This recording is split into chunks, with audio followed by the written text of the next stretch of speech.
Ladies and gentlemen, again, it is a great day to talk about 80s pro wrestling. My name is Jumpin' Jay, and welcome to 80s Wrestling, the podcast.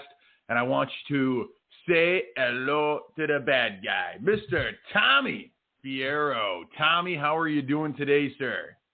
Hey, yo. I hope you have a toothpick in your mouth when you do that, brother. No, I have a Slim Jim, actually. Well, you can snap into that as well. Our topic today is all about bad guys. We're going to be covering the heels of the 80s. But before we jump in to that hot topic, let's catch up with you, Tommy. You've just coming off a huge virtual signing. Just a few days ago on Monday night, you had the legendary, the iconic, the Hall of Fame Rock and Roll Express live. How was the signing behind the scenes? Awesome. They were great guys, both super cool, both enjoyed being there. It was cool. They even got to the hotel where we were taping at. They got there like 2.5 hours early, which was cool. We got to hang out and BS for a long time and order dinner and stuff like that. So they didn't want to go to the hotel because I put all the wrestlers up at the hotel at the airport. The airport to the filming hotel is about 35 minutes, 40 minutes maybe. But it's easier for me to fly them put them up in Newark. That way they could take a shuttle to the airport the next morning instead of having to get up here and drive 40 minutes back to the airport. And I film it right here in this town because I live in this town, so it's easier for me to grab all my stuff and carry it around and stuff like that. So I probably gave you way too much information than you need to know. The short answer is it was great. Listen, from a viewing standpoint, from a fan watching on this side of the screen, the signing just had great energy. Listening to these two guys, both Robert and Ricky, just fantastic personalities. Ricky is such a great talker. Like, listen to them tell stories, listen to just the one-liners that they would throw out as they're signing things. These guys, I don't think, have slowed down at all. And from watching the signing, they still love what they do as much now as they did were in the 80s. Did you get that sense from them that they just love this business? Big time. They definitely love it. I'm sure everyone's doing it to make money, but for them, I think it's more than money. I think that they genuinely still love the business. They're still intrigued by it. They're still entertained by it. Ricky Morton asked me when they got there on Monday, hey, because there was an NWA pay-per-view the night before, and he said, hey, you know if Trevor Murdoch won the NWA title last night? I didn't know the answer, but the fact that he wants to know what's going on in the business, it shows that he still follows it and he's still a fan of it. Those guys were awesome, man. They were super cool, super down to earth. Signed a bunch of extra pictures for me for the store with no problem whatsoever. They were such a pleasure to have, man. I would love to bring these guys back up when we do a live 80s Wrestling Con, which I'm sure will be sometime in the future. We're definitely going to be doing it. So yeah, man, they were super cool, super friendly, and anyone that never had an opportunity to meet them in person that's a fan of them, I'd go out of your way to meet them anytime they're in your area. They're super awesome. It's very cool when you get to see people who have spent that much time in the business and they're still as much in love with it today as they were then. They're not bitter about the business. They're very accomplished. They're thankful for everything they have. And so it was just a great virtual signing, a very fun one to watch. And you got some big ones coming up, Tommy. Why don't you just give us a quick rundown? What do you have coming up short term? What are you looking forward to? What's on the docket for 80s Wrestling Con? Thanks, man. Yeah, we have a lot coming up, and anyone out there that hasn't took part in any of our virtual signings yet, it's really simple. The wrestlers we have appearing live at the hotel, we film it live for our Facebook page, so it's a Facebook Live signing.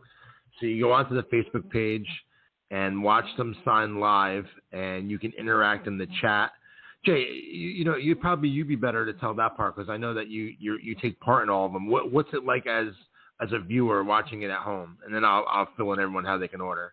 Yeah, so it's absolutely, if you haven't seen one, it's basically like you have a front row seat to the signing. You have a front row seat to listen to these guys tell stories, to see cool memorabilia, to see awesome photographs. And so you're watching that on your screen, but at the same time, right next to the screen, there's a chat box. And you see fans literally from all over the world. We're talking about many countries. And they're sharing stories. They're sharing memories of the wrestlers. They're asking questions. And the host, Ryan, does an amazing job of picking out some of the great comments, some of the great questions, and getting the wrestlers, the talents to talk about it. And then you see other people make comments. And it's a community. It's a feeling of togetherness that you're not the only one watching this. You're not the only one that remembers these guys from your childhood. There's a community around the world that is hooked into this and watching and sharing and talking live. And so it's a blast. It is an absolute must-see for Monday nights. Yeah, thanks, man. I appreciate that. And you mentioned Ryan, the host. He does a fantastic job. He actually he makes it look so good and so easy because he is a genuine old school wrestling fan like we are. So he probably knows what to ask these guys without even reading the chat because he wants to know the same thing that you guys want to know. But he's a comedian here in New Jersey. Super great guy, does a super good job for me, and I'm happy to have him as the host. So if you haven't had an opportunity to actually see any of the old virtual signings, you can head to our website. It's 80'swrestlingcon.com. That's 80'swrestlingcon.com. On the bottom of the front page, there's videos of all the past signings you can check out. And we didn't put Rock and Roll Express up yet. I got to add that one. I got to send that over to you, Jay. And for the future ones, we have the Head Shrinkers coming up on Monday, June the 21st. That's going to be a super cool one. I'm really, really, really looking forward to that one, Jay. I was always such a big fan of their work. Samu used to be my old ISPW world champion when I was running ISPW wrestling in New Jersey back in the 90s, early 2000s, and I'm bringing that back also, Jay. We'll talk about that maybe next week here on the show. And Rikishi, obviously one of the biggest stars of the Attitude Era together, the Head Shrinkers. They're going to be signing tag team photos and singles photos, both as Rikishi and Samu. And you can order now 80'swrestlingcon.com. Then you're going to tune in live on Monday, June 21st on our Facebook page. The Facebook page is linked on our 80's Wrestling Con page. And then you watch them sign your picture. They'll give you a shout out. They'll hold up your picture for you, or you can send in you still have time to send in your own merchandise as well. Whether you have a Rikishi action figure or the Head Shrinkers action figures from the Hasbro series, and you can send them to us to get signed, and we ship them back to you after the signing. So you still have time to do that, and it's really cool, man. It's really cool. Anyone around the world can watch it and take part in it. And what's cool about it is it's, not everyone, up here in New Jersey, Jay, it's oversaturated with events, but in some places like South Dakota or maybe, Wheeling or just any random place, the United Kingdom, there's not that many signings or things going on, so anyone can take part of this. And I'm not just saying it because it's my event, but I can't stress enough how cool it is. And if you haven't taken part in one, you should definitely do so.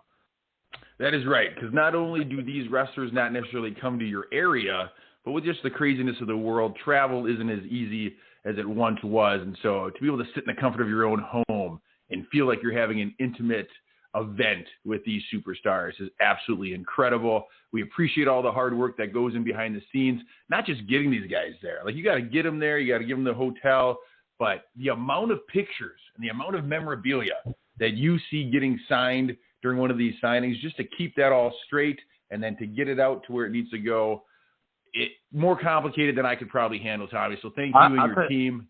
I'll tell you what, there's a lot of moving parts that go on behind the scenes to make these signings happen. A lot. If you want, Jay, maybe next week, if you want to, we can do a whole episode talking about the behind the scenes of how I set these signings up, what made me start doing it, what makes me continue doing it, me bringing back my ISPW wrestling promotion, me promoting stuff in the past. If you want to do an episode where you can just come up with a bunch of stuff to ask me, and I can just give everyone a backstory on my entire promoting career if they weren't a part of it or don't know much about it. I can do that if you want to do it.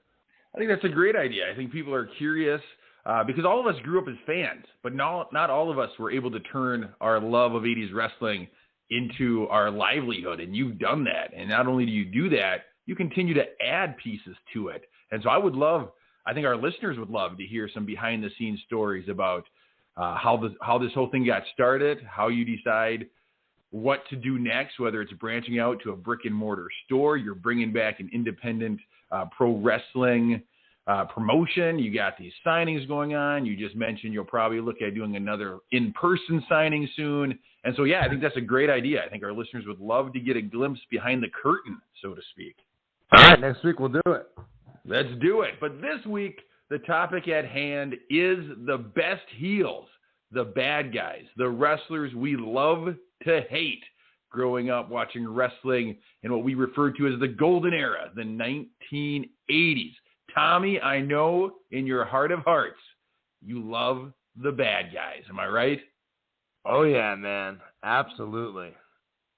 So let me ask you this, Tommy. Before we start naming names and going down memory lane about what we remember, I want to know, in your mind, what does it take to be an effective heel in the world of professional wrestling? An effective heel in professional wrestling, I mean, you look back to the 80s, and it's just completely different than what a heel is today. We talked about this on past episodes of the podcast, how they should just copy everything they did back then, because back then everything worked in a big way, from telling stories that lasted more than one episode or 1 week. I mean, they built up, they planted seeds in your head for Hogan and Savage for a year previous, for Hogan and Andre months and months and months and months before it happened. And back then it was so great because the fans still believed. I think that's the big problem of wrestling today, Jay, and why a heel can't be a true heel that he was in the 80s. And that's because the mystique of it is gone.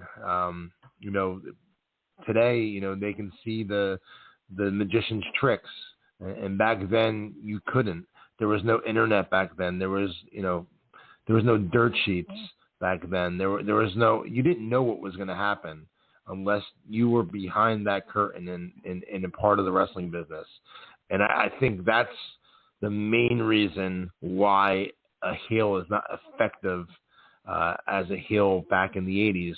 You would never, ever, ever in a gazillion years see Rick Rude or Roddy Piper or Randy Savage or Jake Roberts, post a picture of their hamburger on social media or just like just not just that, but like you see them in their real life on their Instagram page or their Twitter page or their Facebook page, and you could see that they're actually real people behind the camera. And when the camera stops running, you see them in their everyday life. You see them acting normal and smiling in pictures with friends and family members.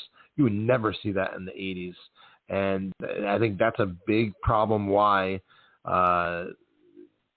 you can't get a long storyline so effectively now in 2021. It's because it's not a mystery no more. It's not a magician show. It's everyone knows what's going to happen. Everyone knows what's going on. Everyone follows everyone's social media pages. It's just completely different. Hopefully that made sense. No, I think you're absolutely right. Once you know how the trick works, it's no longer a trick. It's no longer entertaining enough to catch your attention and hold your attention. Now, as you were talking, it made me think that we all know in this day and age that kayfabe is dead. But when we loved wrestling, we didn't even know what kayfabe was. We'd never heard that word. We didn't know that part of the business. Just on this past Monday night during your virtual signing, the Rock and Roll Express talked about how the heels, the bad guys, would not travel with the good guys. You would not stay at the same hotel. Your hotels would be across town from each other. If you walked into a Denny's for dinner and you saw a bad guy eating there. As a good guy, you had to turn around and walk out and find a different restaurant, not even sit in the opposite side of the restaurant. You had to leave to protect the business, to protect that aura. So I think you're right. I think the fact that we are no longer believing in the business, that we now recognize wrestlers as professional athletes, that they all most likely have some kind of personal relationship behind the scenes, that they all let us into their personal life. And right now, you could argue that there is no real true face and heels in the business, that everyone's in kind of this gray area where, yeah, they might do some heelish things. They might trying to appear to be a bad guy in front of the camera. But because we know how the trick works, we're no longer buying in 100%.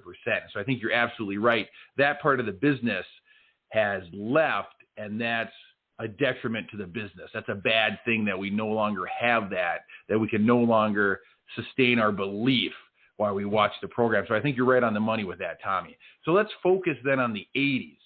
In the 80s, we were blessed with some of the greatest heel wrestlers that the industry has ever seen, and they came in different forms. You could have the monster heel, just a big, brute, huge guy. You could have the anti-American, the anti-patriot. You could have somebody who's just arrogant and believes they're better than you. You could just have that evil, sinister character. And so there was a lot more to play with in the 80s. So let's jump in and talk about some of our favorites. Tommy, when we talk about heels during the golden era, what is one name that just pops right to the forefront of your brain? The Brooklyn Brawler. The Brooklyn Brawler from your neck of the woods up there in the northeastern part of the country, man. I'm only saying him because it was a shameless plug to say anyone that lives in the New Jersey area. The Brooklyn Brawler will be appearing at the Wrestling Collector this Saturday from 2 to 5, and the Tonga Kid. He was a heel as Tama from the Islanders. He kidnapped Matilda. What a heel move. They'll both be appearing at the Wrestling Collector this weekend. Brawler Saturday from 2 to 5, and the Tonga Kid Sunday from 12 to 2. The Wrestling Collector in Stockholm, New Jersey. Sorry, Jay. No problem. Hey, listen, man. I knew you were a heel at heart. Not only are you bringing some of the best heels of the business into your store, but you interrupt my question for a shameless self-promotion. That's a completely heel move, Tommy. I love it. Perfect timing. When I think of heel from the 80s, I mean, God, there are so many good ones, Jay. I mean, we can just rattle them off probably for the next hour. So many heels, so many great heels. And I hate to put my finger on one to say this is the first person I thought of when you said heel from the 80s. But I guess if you had to put me on the spot, and there's tons, the first person I think of, though, is Roddy Piper. I think that is one that comes to a lot of people's mind. And he was a heel wrestler for the way he talked, the way he carried himself. What about Roddy Piper do you think made him such a heel, so easy to hate? Because we hated him in the early 80s. What do you think about his character did that to us fans? His mouth, the way he spoke, the way he conducted himself. I think that the fact that he wasn't 6'5", that he wasn't 300 pounds, that he wasn't jacked and cut up to shreds. He's a big guy. Don't get me wrong. But if you're someone at home watching this guy talk all kinds of shit, you're probably saying to yourself, "Oh, I like to kick this guy's ass." You wouldn't say that to Andre the Giant because you know you can't kick Andre the Giant's ass. But you might have, if you were a decent sized guy and were tough, you probably thought, "Yeah, I can stand a chance against Piper." And I think that's why he had so much heat on him, not only because of the way he conducted himself and the way he spoke, because he was one of the greatest to ever do it, just that he wasn't a larger-than-life wrestler like some of the other guys that were on TV during that time. So, the average construction worker at home sitting back on his recliner watching wrestling, drinking a six-pack of beer, when Piper came out and started talking shit, he probably said, "You know what, I can kick this guy's ass." I think that's a great point because this is the land of the giants, at least in the World Wrestling Federation at this time. If you wanted to get a big push, you had to be larger than life. And Piper was one of those guys, like you said, compared to those giants, he's undersized. Now, he could have went the route of being a babyface where you kind of cheer for the underdog. This smaller guy has got a lot of gumption. He's taken on these giants, but he used that underside, matched it with his ability to talk and get under people's skin, and became the hottest heel in the company. And so you're absolutely right. I think it was that people looked at him, maybe didn't see a larger-than-life body, but he had that larger-than-life persona, and he used it to get under your skin. Using your ability on the microphone to get heat is a great tool for a heel, and Piper, maybe the best ever at using the microphone to get under people's skin. You do it every week. You get on you're on the microphone getting heat and get under people's skins. Listen, I'm no Piper, but I've been told my mouth can get me in trouble from time to time. Not with me, what Tommy Sheikah does all the time. Listen, we're going to talk about Tommy Sheik. He's my top heel of all time. The guy hates just because he loves to hate. Yeah, when so you talk about the first person I would think of, I would say is Piper. He's the first guy that comes to my mind. But there were so many great heels in that time. I mean, how you can't. I was gonna say how Andre turned on Hogan and how Savage turned on Hogan. But first of all, the storyline with Hogan and Savage was just off the planet. Anyone can relate to thinking that your best friend is trying to take your girl, or I can't believe that my best friend would think I would try and take his girl. It was a story that everyone related to. The storytelling was perfect there. But I was about to say when Andre turned on Hogan, but you look back and that and so many other big storylines all were successful because of Bobby the Brain Heenan.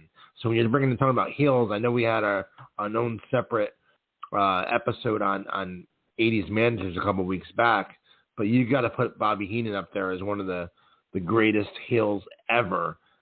He was just absolutely fantastic. I will tell you this, Tommy, as I penciled in my list of the names that were coming to my mind, Bobby Heenan was the second name I wrote on my list. I think you're absolutely right. When you talk about the greatest heels of that era, even though he's a manager, man, he was a heel, and he did it better than anybody at that time. And so I think you're absolutely right. When it comes to heels, yeah, he's a manager, but Bobby Heenan has to be on your list of greatest heels to ever step inside the ring, to ever be involved in the world of professional wrestling, because the way he carried himself, the way he talked, the way that he would interfere, the way that he would put the Heenan family above all other wrestlers. He always had somebody that he was pushing, always chasing a title, always talking about his guys being the best. You love to hate him. And it's funny because at the time, I don't think we appreciated what we had in Bobby Heenan. It's not till you're older and you look back and say, that guy was entertaining as all get out. Oh, absolutely, man. He was one of the greatest ever. So, yeah, he has to, when you're talking about 80's heels, he has to be right. Even though he's not an actual wrestler, he has to be right at the tippity top of top heels. He was overall one of the greatest performers ever. But yeah, you think of 80's heels. Another guy I got to think of is Ric Flair, the Nature Boy. I mean, I know me and you were WWF boys, but he was the king down there in the NWA, and there wasn't a bigger heel in the business, maybe in the 80's, than the Nature Boy. I think you're absolutely right. He is high on my list. The dirtiest player in the game, Ric Flair. I think the thing that we forget about Ric Flair is because he's so entertaining that everybody absolutely loves Ric Flair. They love to copy his promos. They love to, his limousine ride and jet flying. They love to steal the things that he would say. But he was a heel. He was saying these things to make other wrestlers seem less important, less of a big deal. He was saying that he was as good as it gets. He was the top, and everybody else really just couldn't measure up. And so we love these sayings of his. We all remember his personality and his promos. But yeah, he was a heel, and he entertaining as all get out, but he was a big-time heel in the 80's. Absolutely. And another one that comes to mind right away as well. Some of the greatest vignettes ever, some of the best promos ever as a heel during that time. The $1 Million Man, Ted DiBiase. He was the very first name I put on my list because nobody loves the guy who has more money than you and isn't shy about letting you know it. And so what a heelish thing to do. And then when he would bring kids up to dribble basketballs or to kiss his feet, like just heel moves. And I love it because it's not your classic heel. It's not, I'm bigger than you. It's not anti-American. It's, I have more money than you and I'm letting you know it. I mean, can you get more heelish than that, Tommy? No, you can't because you know, I know, Jay, I know you have more money than me, but you never throw it in my face. So that's why you're a great friend.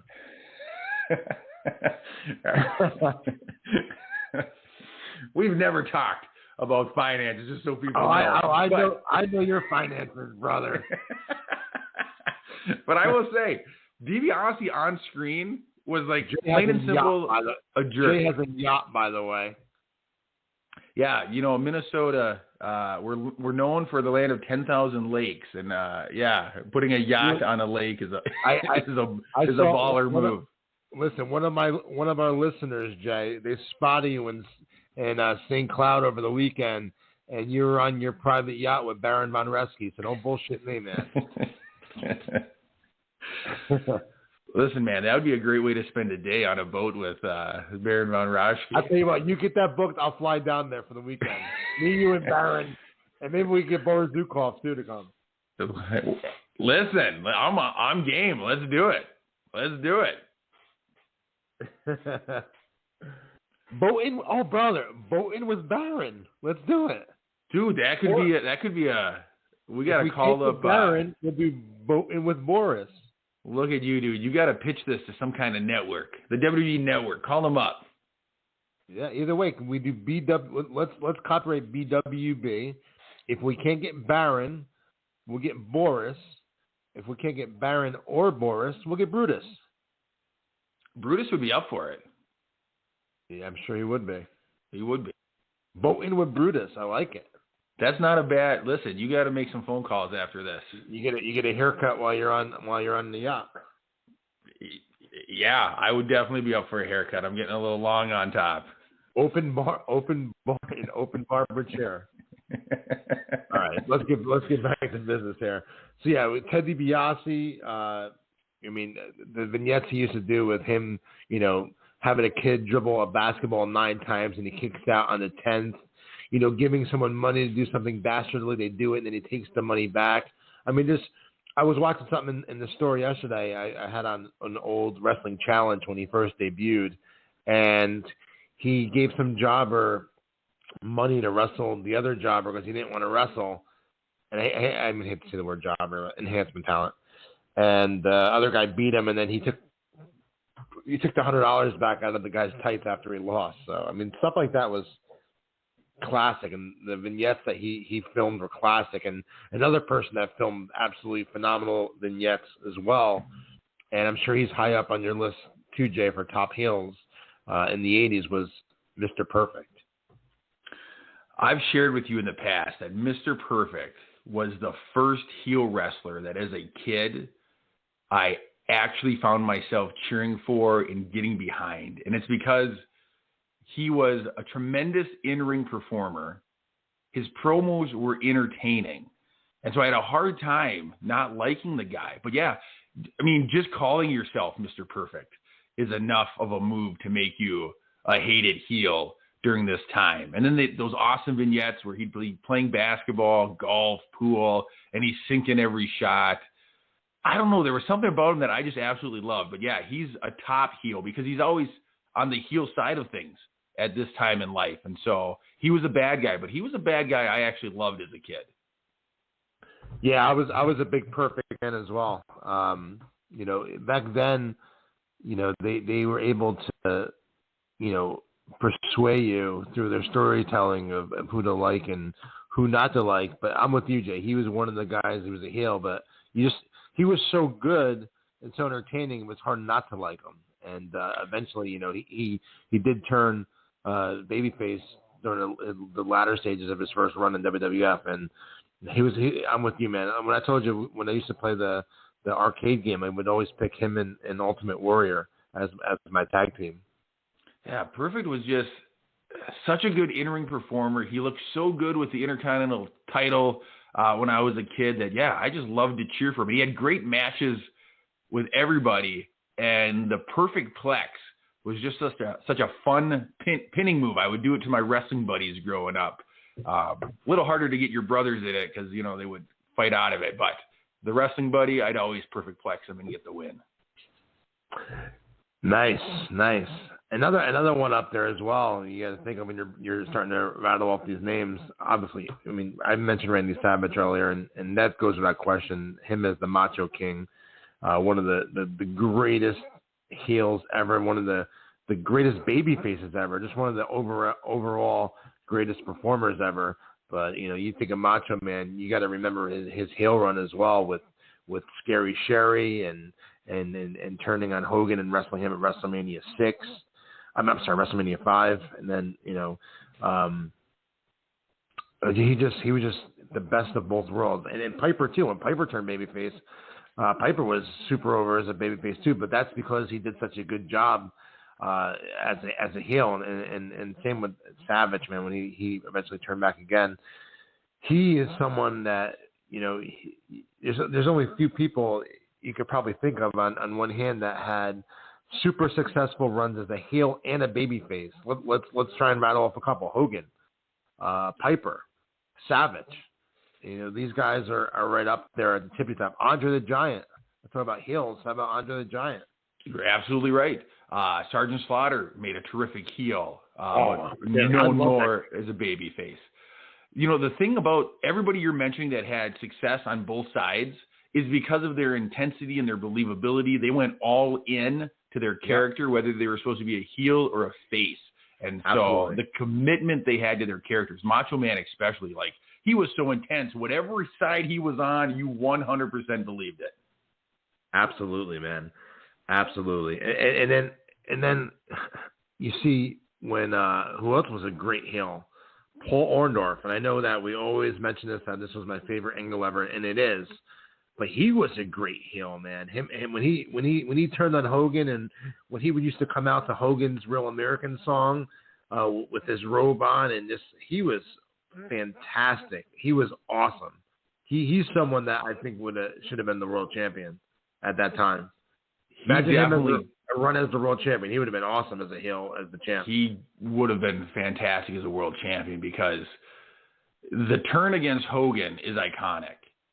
The fact that Mr. Wonderful has the build that he does, and he kind of has that arrogant, smug look on his face, so he can really make you hate him without having to do a whole lot. Now, he was also a fantastic worker when it came to inside the ring.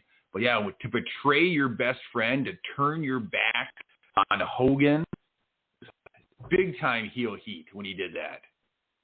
Yeah, man. That formula worked back then. You had Orndorff do it to Hogan. You had, Andre do it to Hogan. You had Savage do it to Hogan.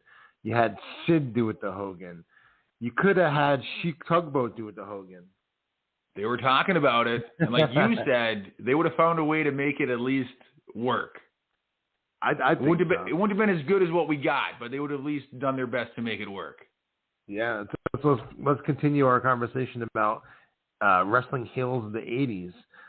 How about King Kong Bundy? He main evented WrestleMania 2 against Hulk Hogan. Obviously, Bobby Heenan was his heater, great talker for him. Got Bundy a lot of extra heat. He's someone, and I know we've mentioned this in the past as well, but I have to make mention of it again. It just mind boggles me that he is not in the WWE Hall of Fame. He main evented WrestleMania 2 for the world title against Hulk Hogan. How is he not in the Hall of Fame? Seriously, how can anyone? You bring up Demolition, but this guy was in the main event of WrestleMania 2 against Hogan. How is he not in the Hall of Fame? That's a very good question, because not only did he main event WrestleMania 2, but he was a trusted performer because Vince McMahon would bring him back in the 90s to wrestle the he had a long career, and they would bring him back and put him in main event spots. I'm assuming because he was a trusted worker and probably a good guy behind the scenes. But when it comes to monster heels in the 80s, like you said, WrestleMania 2, they're trying to build off of WrestleMania 1. They're trying to keep the upward momentum going. You need a big heel to take on Hogan in your main event, and they turn to King Kong Bundy, who is kind of in the same line as Andre the Giant, just this big, oversized monster of a man, not all muscled up, just a big, heavy dude, and they're locking him in a cage with Hulk Hogan as the main event to the follow-up to the initial WrestleMania. That's a huge spot and a huge responsibility, and he did a fantastic job in that match.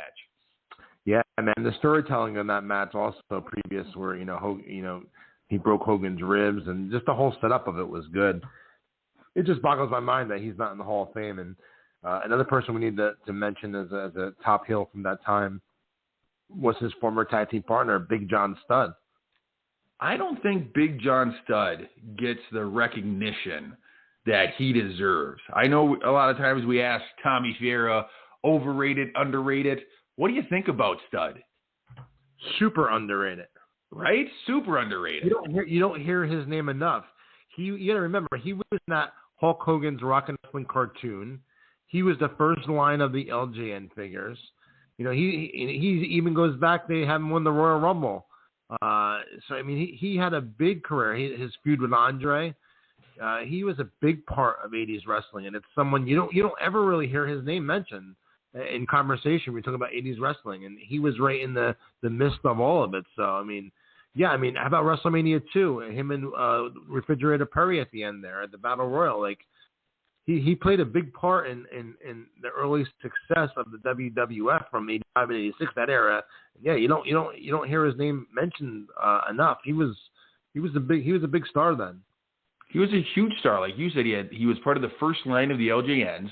He was part of the Thumb Wrestler line that also came out at that time. So I had 2 Big John Studd toys in my collection in the 80s. The big glasses, the big drinking glasses. He was on one of those as well. Yeah. Do you have those? I do have them, yeah. That would be an awesome thing to have. Do you have them in your personal collection, or are they for sale at the store? Personal collection. Nice, man. Way to go. That would be, I should jump on eBay because those things were awesome. The old cartoon pictures of, the wrestlers from the 80s. But Studd, you never hear his name, and you should. And I don't know if it has something to do with the fact that him and Andre were both giants at that time, and Andre's just a better known one, so he kind of overshadows Studd. But Studd had a terrific career, and he was a mainstay in the World Wrestling Federation during this time. The Body Slam Challenge. Like, there's so much good stuff about Big John Studd. Absolutely, man. Absolutely. Trying to think of other names. There's so, I don't want to leave anyone out. There's so many different contributors from that era, from AWA. You talk about other wrestling promotions as well. Nick Bockwinkel was a huge part of the success of the AWA as a heel back then. You look at the NWA, obviously Flair. But there's other ones as well. Obviously, you look through the history.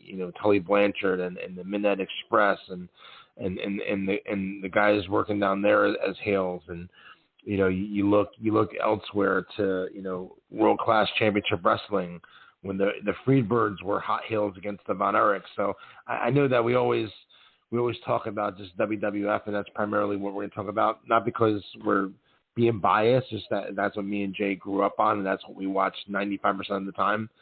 So I want to make mention real quick before we continue. If we don't mention guys from another promotion, it's not being done maliciously. We know how great of performers they were as heels, and we're just WWF mind oriented. Does that sound about right, Jay? That's very fair to say. Now, I will tell you one of my favorite heels as a kid. Now, this guy did end up spending some time in the WWF. But his WWF run was nowhere near what he did outside of the World Wrestling Federation, and that's Big Van Vader. Vader was a monster, man. He was a monster, 6'4", about 450 pounds, but agile like a cat. And he was a huge heel. in WCW.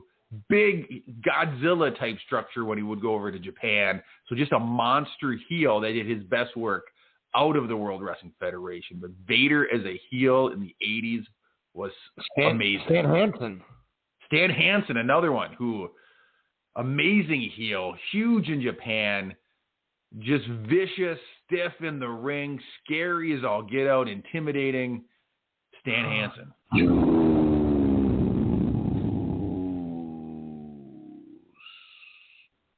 That was darn good, Tommy. That was darn good. We might have to, instead of calling up Tommy Sheik, who always hangs up on me, maybe I have to ask Zeus a question. No. And now that you've planted that into our listeners' heads, they're going to want Tommy Zeus next week.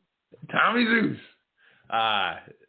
Let's talk about Zeus, because obviously not a pro wrestler by trade, Hollywood actor, but they brought him over to promote No Holds Barred, Hogan's first big-time WWF produced movie. The movie. And let me tell you something, though. They did a tremendous job of taking this actor and turning him into a very hot heel for a very short time. But let's talk about that character, Zeus. How fun was that as a kid to see that on your television? Jay, I was legit scared when he showed up on WWF TV. I couldn't believe it. I thought it was the end of Hulk Hogan. I saw the movie and Hogan won in the movie theater. And when he showed up on TV, though, man, I was legit scared. I'm like, oh, my God, he's coming back from Hulk Hogan. And I was legit terrified. So, yeah, I'm sure kids my age that were hook, line, and sinker on the storyline probably thought the same thing. It was effective. I think that they used him the right way because, you know, he was very, very, very, very limited of what he can do, and they knew that, and that's why they only booked him in a couple appearances. But the way they used him, and you know, he wasn't in the ring the whole time. He was in tag team situations. I think that it was very well done. I think that I would have during that time frame. You couldn't do a WrestleMania match, obviously, because that was during like WrestleMania 5 or 6. What year did that come out? 89. Yeah, Savage had already turned heel with Sensational Sherry. You're not gonna do WrestleMania with Hogan and Zeus because there's other more marquee matches to do. But I mean, that would have been a big deal if you would have had a Hogan Zeus one-on-one match at one of those pay-per-views, you know. And I think maybe that was their initial hope, but like you said, he was just very limited on what he could do. But what they did with him, like you said, came across the screen as being very real to us wrestling fans. And so we bought into it. And like you said, we thought that this might be the guy to end Hulkamania.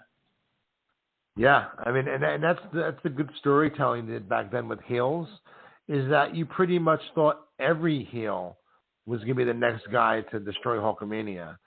And, you know, they did a good job in making you believe that. And that's what just heels from that time frame. Nikita Koloff was a great heel, and he had his program with Magnum TA. I mean, there's other guys besides WWF guys. I'm sure that we're forgetting a lot of WWF guys. Not forgetting them, but just not going to have time to obviously mention everyone. But I think that it all comes. Terry Funk. How about Terry Funk? Terry Funk, when he was a great heel during that time frame. I mean, there's a ton of guys. But I think the big thing, Jay, is, and I can't stress this enough, is that I think that we, 30 some odd years later, look at 80s heels still to this day, and just have this this podcast in general, because of, you know, back then when we were kids, man, that was, you like I said, there was no internet, there was no dirt sheets, there was no podcast, there was no way to find out what was going to happen until you sat down on that chair and you watched it happen on your TV. And I think that we all, the kid still inside of me, the kid still inside of you, the kids that are still inside of everyone listening to this right now, they want to go back to that. They want to relive their childhood because they can't do that with wrestling in 2021. And that's why 80s wrestling is still so popular, why people listen to an 80s wrestling podcast, while tons and tons and tons of people follow all my 80s wrestling accounts, it's because they miss everything about that time frame. And heels was a big part of it. You're absolutely right. You're very well said, Tommy. And before we get to start to wrapping up, there's two other names on my penciled-in list here. And like you said, there's too many from too many different promotions that you can't – there's no way you can give everybody a mention or discuss them. And a lot of them that we're forgetting, they deserve to be mentioned, and they deserve to be in the conversation. But we're just kind of calling it in the ring, the ones that are popping up in our mind. And so there's two more on my list that I'd love to just mention. One of those being Ravishing Rick Rude. Now, he's a heel just for the way he carried himself and just for the way he addressed the crowd. He was the guy that men in the audience hated to see, but the women loved to see in the ring. What I'd like to have right now is for all you fat, out of shape, inner city sweat hogs, keep the noise down while I take my robe off and show you what a real man supposed to look like. Hit the music. What a heel move to tell the guys in the crowd, you're not a real man. Let me show you what a real man looks like. And then to have your girl who's attending the show with you get excited and hoot and holler and take photos, that's super heel. Man, I can't believe we're talking about how we're forgetting so many people. Rude, we didn't mention. And about Honky Tonk Man. How the heck did we not mention the Honky Tonk Man? He's the next one that I was bringing up. He's the other name on my list. Honky Tonk Man is just your classic heel. Absolutely. And you asked me earlier what signing I was most looking forward to. I forgot to answer that earlier when we at the top of the show when we started. The Honky Tonk Man signing. He's going to be signing on Monday, September the 8th. I don't have my calendar for me. The last Monday of September. You go to 80'swrestlingcon.com now. And, he's probably the one I'm most looking forward to. He's definitely controversial. He's definitely one of the greatest heels of that time frame. And he's one of these characters that a lot of heels, you could, given the right circumstance, turn him face and people would go along with and maybe cheer. I don't know if that would have ever worked for Honky Tonk in this period of his career. Just the way he carried himself, the way he looked, the way he sang, like he was just so heelish. He was so gifted at being that guy that people thoroughly enjoyed booing and hating on. The Elvis impersonating gimmick, like it just was heel from head to toe. Classic. They originally brought him in as a babyface, and it just didn't take off, and then they turned him heel shortly after that. But yeah, anyone out there that wants to get an autographed picture personalized to you from the Honky Tonk Man, you can order it now for our upcoming signing with him. It's 80'swrestlingcon.com. And another name we didn't mention, Jay, and he had a talk show as well, is adorable Adrian Adonis. His career is one that really interests me because he goes from this like Harley Davidson biker gimmick to the adorable Adrian Adonis gimmick that he might be more well known for. I mean, that's what the LJN action figure was, but he was pushing envelopes at the time when it really wasn't done too much in mainstream. And so to see him portray the type of character he was and the heel things he would do. And then when Randy Orton's dad, Cowboy Bob Orton, joined him and donned a pink cowboy hat, like just super cool heel stuff that really got that character over. So thanks for bringing him up. That's a great name. Don Morocco. Super heelish. Great name to bring up. Superstar Billy Graham had a great heel run as the villain back in the late 70s, very early 80s. Yeah, I like you said, Jay, I think it's going to be impossible for us to give you a rundown of every heel because there's just so many of them, especially during that time frame. And the podcast is only so long, so I'm sure there's a ton of people that we did not mention. A big boss man, a heel and a face, talking about how people could do both roles. George Animal Steel, same thing, heel and face. He did both as well and did both effectively. There's just so many out there that we probably didn't even scratch the surface with. But I know one guy that we didn't bring up, Jay, that you're going to probably catch a little bit of heat from, and you did not mention the Iron Sheik. It's on my list, Tommy. I just was tiptoeing around that name because I know what that name leads to. But since you brought it up, yes, the Iron Sheik is one of the most classic heels of all time. This was back when the WWE would often put the anti-American character as the ultimate villain in the company, defeating Bob Backlund for the world title, helping launch Hulkamania. So the part that the Iron Sheik played in the landscape of wrestling is huge. And yes, one of the greatest heels of all time, helped Sergeant Slaughter later on in the career with his heel run. But I think I know where you're going. You want me to ask a certain individual about what his thoughts are on heel wrestlers. If you want to. Quickly, another name that came up that I forgot. I'm sorry, I'm going to forget it. Rick the Model Martell, even though it was early 90s, his character was fantastic as well. It was fantastic. The model character, the can of arrogance, the way he carried himself. In the 80s, anytime that you would have a character that was somehow saying, I'm better than you, you don't measure up, that was a classic heel move. And they used it with Rick the Model. They used it with Ravishing Rick Rude. $1 Million Man is saying he's better than you. Mr. Perfect's name says it all. And so that was a classic thing a heel could do, was tell the viewing audience that I'm better than you. Absolutely, man. But you did not mention Iron Sheik. He's actually sitting here across from me at the desk right now, and has he been listening? If looks can kill, talk about a heel. Oof.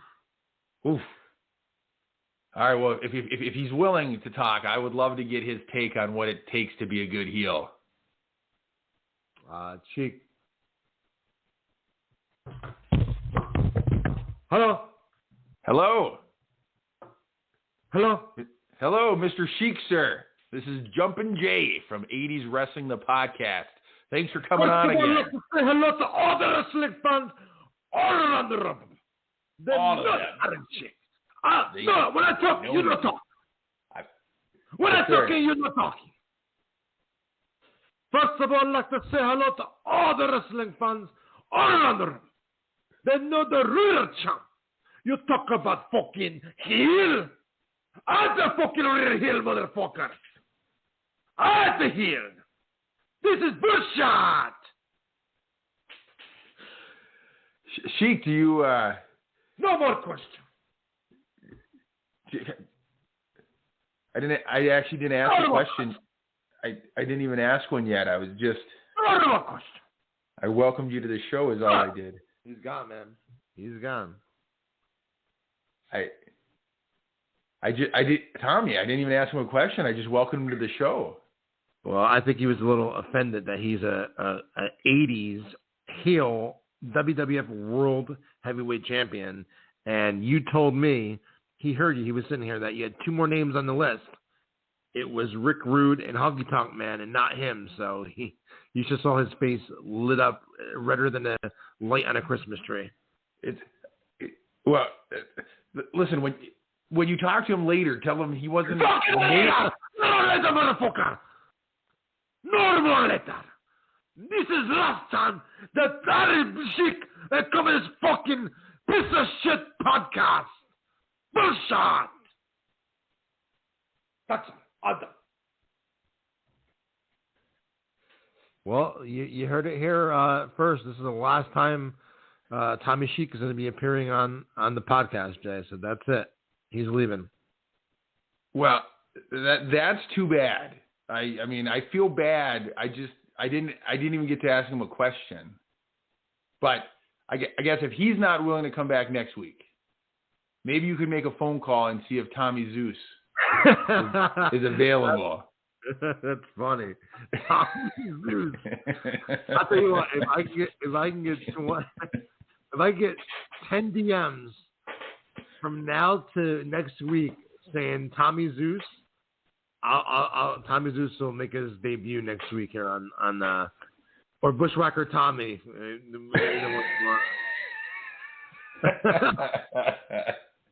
You guys tell me you want Bushwhacker.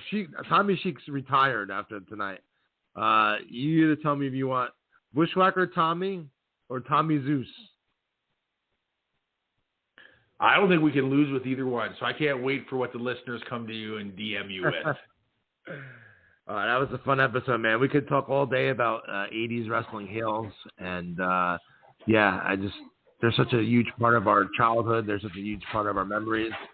If you couldn't have a Hulk Hogan, or you couldn't have an Ultimate Warrior, or you couldn't have a Macho Man as a kid to get behind if you didn't have these heels. So they played just as important role in the product as the good guys did. You're absolutely right. It takes great heels to make great baby faces, and we were blessed in the 80s to have the best of the best in both worlds, for sure, Tommy. Yeah, man. Until then, I hope that you have a great weekend, you and your family, on your private yacht with Baron Von Raschke. And I will look forward to talking next week. I guess next week we'll run down the behind the scenes of me doing stuff in the wrestling business. I know that we love it. We talk a little bit here and there on the podcast about what I do, but we try to keep it strictly about 80s wrestling. So I never really on this podcast yet talked about me working in the wrestling business. So it could be a very interesting episode next week. I look forward to getting a peek behind the curtain and kind of learning what brought you to this point and where some of your plans are for where you're going. So thanks for letting our listeners have that privilege next week. Thanks, man. I appreciate everyone. And until next week, we will see you right here on 80s Wrestling, the podcast.